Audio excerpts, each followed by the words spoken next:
Jon, thank you for being at the Big Zero Show. I've invited you because I believe gas is part of the future. There are some people in our audience who don't believe that. You made a good case. Why do you believe gas is part of the net zero picture?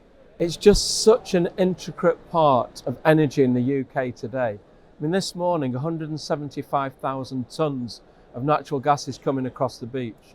500,000 businesses are using it, 23 million customers, 53% of all electricity generation this morning, because there's very little wind out there in the North Sea. So it's vital to make sure that we have respect for it as we lean into hydrogen and electricity. You talked about leaning in your speech, and this is a thing that a lot of people, as we say, here, businesses can understand what the picture is with gas. They've known it for the last 30, 40 years. They're very confused about hydrogen. Is it going to happen? Where will it go? Is it for heat? Is it just for big kind of, moving ships and things like that? Yeah. Where do you see the picture of hydrogen? Because for you to distribute it, you've got to know if it's going to be made. Yeah. So hydrogen, without question, every government, Labour, Conservative, all the studies, you need it for industry. It's vital. And what we'll do is we'll make it at night or when there's low load through electrolysis with the wind. We'll store it in the best geology in Europe, in the North Sea, and then we can dispatch it in the morning through our pipelines to wherever it's needed. It's so simple. What about the cost? This is always a big issue. Will you have to transform your networks? What will it mean for the businesses who are here if you said, hi guys, I'm going to mix your blend of gas now to a mix of hydrogen? So up to 20%, you're okay with everything we've got.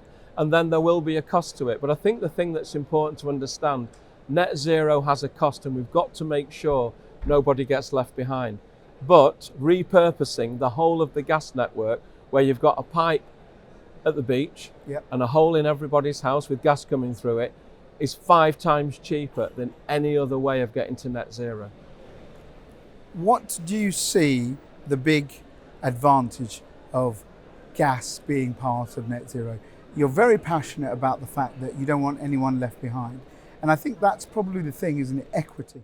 Yeah, I think it means so much to me. I'm at a stage in life where I care about, I'm a patriot, I care about people who haven't got a lot of money. I started at 16 on the tools. And I think what's really, really important is to make sure that if you've a family business and you've got a fish and chip shop in Manchester, and someone suddenly says it's going to be illegal to burn natural gas, they can't find £115,000 to buy a hydrogen chip fryer. So we've got to think about what we're doing and slowly lean into it so that everyone can afford it when they naturally change their appliance. What's your ambition for National Gas? You relaunched, you're a brand new company, although you were spun off from National Grid, obviously.